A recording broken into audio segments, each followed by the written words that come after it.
सामाजिक अभियन्ता हर्क साम्पाङले 2015 मा क्षेत्रीय ब्राह्मण र मधेसी भनेको कुजातिहरू हुन्, यिनीहरूसँग विवाह गर्ने हाम्रा चेलीबेटीलाई पनि भाटा लाउनुपर्छ, 1 नम्बर।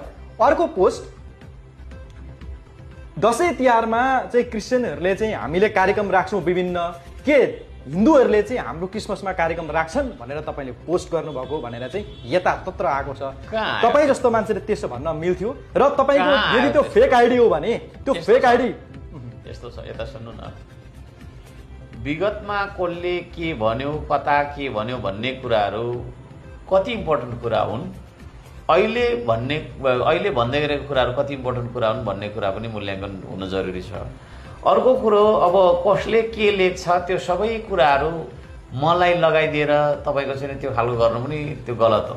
हेर्नुहोस् है, आज पनि थुप्रै मान्छेले के भन्छन्, त्यो सबै मेरो उसमा चाहिँ नि होइन, मेरो टाउकोमा लगाइदिने चलन पनि छ।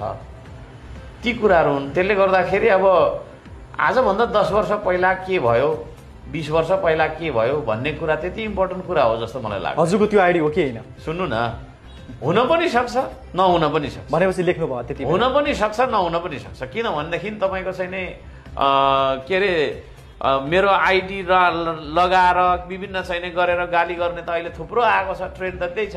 तर त्यो आइडीमा त हजुरले गीत गाउनु भएको छ, सुन्नु न, लाइभ बस्नु भएको छ। सुन्नु न, त्यो आइडी मेरो हुन पनि सक्छ भन्दैछु त। 10 वर्ष पहिला के भयो भन्ने कुरा इम्पोर्टेन्ट कुरा हो जस्तो मलाई लाग्दैन है। 10 वर्ष पहिला होइन के भयो त? 10 वर्ष पहिला के भयो त? पहिला एउटा कुरा तपाईँलाई म भनौँ, भन्नुहोस् न। अहिले प्रधानमन्त्री को छ? प्रचण्ड। पुष्पकमल दाहाल प्रचण्ड। 58 सालतिर के गर्दै थिए ती व्यक्ति? जनयुद्धमा हुनुहुन्थ्यो, चाहिँ देशमा गृहयुद्ध चलिरहेको थियो।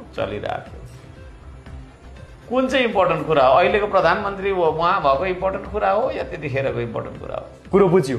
अब यहाँभन्दा बढी नजाउँ।